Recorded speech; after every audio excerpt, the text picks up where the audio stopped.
అసలు ఈ రిలేషన్షిప్లో ఈ థర్డ్ పర్సన్ ఎందుకు తిడతారో నాకు అసలు ఇప్పటికీ అర్థం కాదు. ఫర్ ఎగ్జాంపుల్ నేనే ఆ థర్డ్ పర్సన్ని. అవునురా భయ్, నాకు నీ పిల్లంటే ఇష్టం, అదే నువ్వు ఉన్నావని తెలుసు, అయినా కూడా దాన్నే కావాలనుకుంటున్నా అంటే పచ్చిగా చెప్తున్నా, అదంటే నాకు మోజు. దాంతో ఎలా అయినా సరదా తీర్చుకోవాలని మెసేజ్ చేస్తా, గెలుకుతూనే ఉంటా. నువ్వు ఎర్రిపోకొనిలా నాకు కాల్ చేసి మెసేజ్ చేసి అరే నా పిల్లతో మాట్లాడకు, నా పిల్లకి మెసేజ్ చేయకు అని నువ్వు నాకు చెప్పేది ఏది బొంగు? సరే మామ, నీ పిల్లని గెలుకుతున్నా కాబట్టి ఒక బ్రదర్లా చెప్తున్నా, నీ పిల్లకి నువ్వున్నా నాకెందుకు టైం ఇస్తుంది, నాకెందుకు రెస్పాన్స్ అవుతుంది?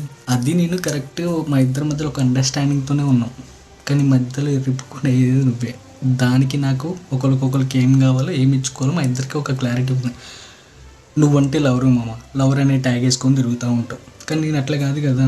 నాకు ఆ ట్యాగ్ ఖాళీ లేదు కాబట్టి ఒక ఆఫీస్ కొలీగ్ అనో లేకపోతే ఫ్రెండ్ అనో బెస్టీ అనో అని చెప్పి ఆ ట్యాగ్ వేసుకొని తిరుగుతూ ఉన్నా. సరే ఇప్పుడంటే నాకు కాల్ చేసి బెదిరించి మెసేజ్ చేసి నీ ఫ్రెండ్స్తో చేపించి ఇంత చికా చేసి ఇంత చిల్లరగానే అవుతున్నావు.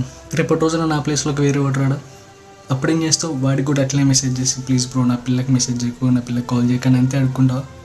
ఎప్పుడంతే దిగజారిపోయి ఉంటావు. నాకు ఒక అండర్స్టాండింగ్ ఉంది, మధ్యలో మెంటల్ ప్రెషర్ తెచ్చుకునేది నువ్వే, చికాకు పడేది నువ్వే, కోపడేది నువ్వే. ఇన్ కేస్ ఒకసారి చెప్పి చూడు, నీ పిల్లలు లేదంటే నా తప్ప బ్రో. సరదా నేను తీర్చుకునే దగ్గర దాన్ని గెలుకుతూనే ఉంటా. ఇంకోసారి నాకు మెసేజ్ చేయకు బ్రో, ప్రామిస్ చెప్తున్నా. అందరు సైలెంట్గా అయితే ఉంటారు కదా, నేను కూడా వైలెంట్గానే రియాక్ట్ అవుతాను. చూసుకొని నీ పని నువ్వు చూసుకో. కానీ